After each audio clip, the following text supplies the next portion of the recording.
بسم اللہ الرحمن الرحیم۔ السلام علیکم۔ آج ہم سورۃ بقرہ کی آیت نمبر 155 سے شروع کریں گے۔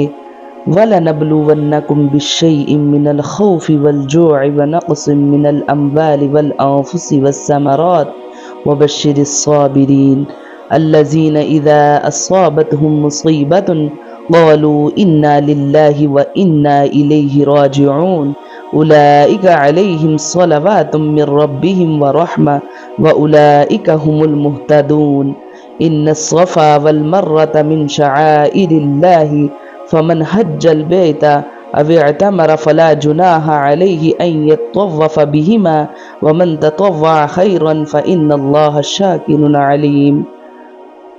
اور ہم ضرور تمہیں کچھ ڈر اور بھوک سے اور کچھ مالوں اور جانوں اور پھلوں کی کمی سے آزمائیں گے، اور صبر کرنے والوں کو خوشخبری سنا دو۔ وہ لوگ کہ جب ان پر کوئی مصیبت آتی ہے تو کہتے ہیں ہم اللہ ہی کے ہیں اور ہم اسی کی طرف لوٹنے والے ہیں، یہ وہ لوگ ہیں جن پر ان کے رب کی طرف سے درود ہے اور رحمت، اور یہی لوگ ہدایت یافتہ ہیں۔ بے شک صفا اور مروہ اللہ کی نشانیوں میں سے ہے، تو جو اس گھر کا حج یا عمرہ کرے اس پر کچھ گناہ نہیں کہ ان دونوں کے چکر لگائے، اور جو کوئی اپنی طرف سے بھلائی کرے تو بے شک اللہ نیکی کا بدلہ دینے والا خبردار ہے۔ صفا اور مروہ پہاڑ کو یہ عظمت حضرت ہاجرہ رضی اللہ عنہا سے نسبت کی برکت سے حاصل ہوئی۔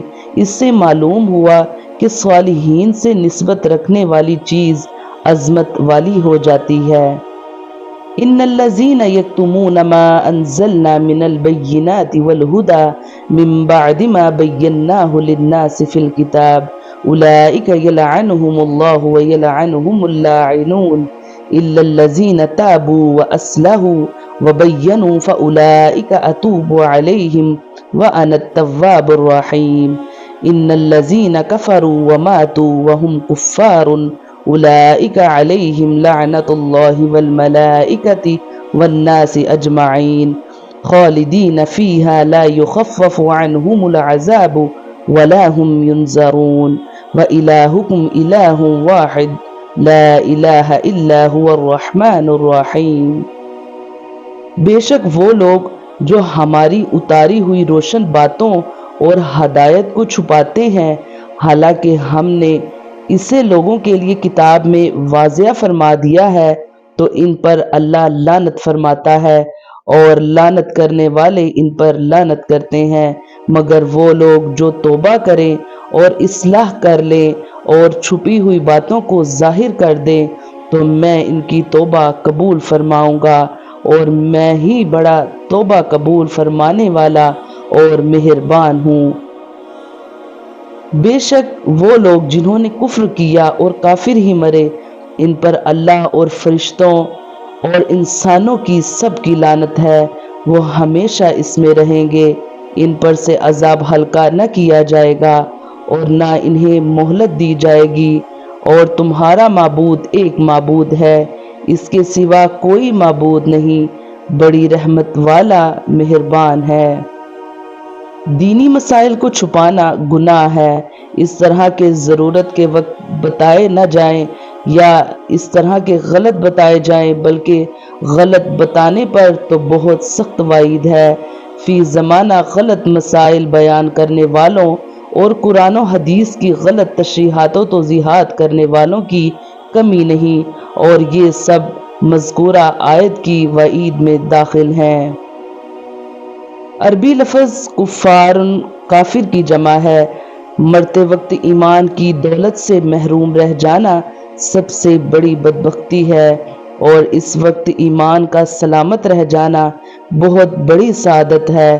لہٰذا ہر مسلمان کو چاہیے کہ وہ اگرچہ کتنا ہی نیک و پارسا عبادت گزار اور پرہیزگار کیوں نہ ہو، اپنے برے خاتمے سے ڈرتا رہے۔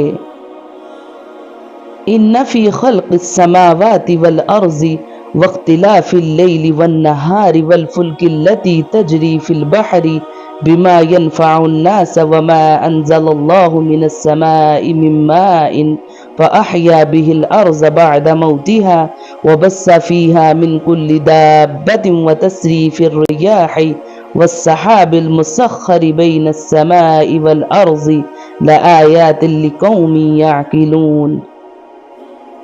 بے شک آسمانوں اور زمین کی پیدائش اور رات اور دن کی تبدیلی میں اور کشتی میں جو دریا میں لوگوں کے فائدے لے کر چلتی ہے اور اس پانی میں جو اللہ نے آسمان سے اتارا پھر اس کے ساتھ مردہ زمین کو زندگی بخشی اور زمین میں ہر قسم کے جانور پھیلائے اور ہواؤں کی گردش اور وہ بادل جو آسمان اور زمین کے درمیان حکم کے پابند ہے، ان سب میں یقیناً عقل مندوں کے لیے نشانیاں ہیں۔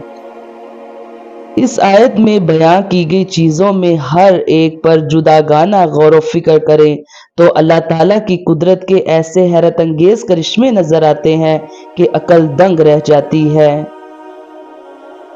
وَمِنَ النَّاسِ مَن يَتَّخِذُ مِن دُونِ اللَّهِ أَندَادًا يُحِبُّونَهُمْ كَحُبِّ اللَّهِ وَالَّذِينَ آمَنُوا أَشَدُّ حُبًّا لِلَّهِ وَلَوْ يَرَى الَّذِينَ ظَلَمُوا إِذْ يَرَوْنَ الْعَذَابَ أَنَّ الْقُوَّةَ لِلَّهِ جَمِيعًا وَأَنَّ اللَّهَ شَدِيدُ الْعَذَابِ۔ اور کچھ لوگ اللہ کے سوا اور معبود بنا لیتے ہیں اور انہیں اللہ کی طرح محبوب رکھتے ہیں، اور ایمان والے سب سے زیادہ اللہ سے محبت کرتے ہیں، اور اگر ظالم دیکھتے جب وہ عذاب کو آنکھوں سے دیکھیں گے، کیونکہ تمام قوت اللہ ہی کی ہے اور اللہ سخت عذاب دینے والا ہے۔ سائنسی علوم بھی معرفت الہی کا ذریعہ بنتے ہیں۔ جتنا سائنسی علم زیادہ ہوگا اتنی ہی اللہ تعالیٰ کی عظمت و قدرت کی پہچان زیادہ ہوگی۔ لہٰذا اگر کوئی دین اسلام کی خدمت اور اللہ تعالیٰ کی معرفت کی نیت سے سائنسی علوم سیکھتا ہے تو یہ بھی عظیم عبادت ہوگی۔ نیز اللہ تعالیٰ نے جو کائنات میں غور و فکر کا حکم دیا ہے یہ اس حکم کی تعمیل بھی قرار پائے گی۔ اللہ تعالیٰ ہمیں قرآن پاک پڑھنے، سمجھنے اور اس پر عمل کرنے کی توفیق عطا فرمائے۔ آمین یا رب العالمین۔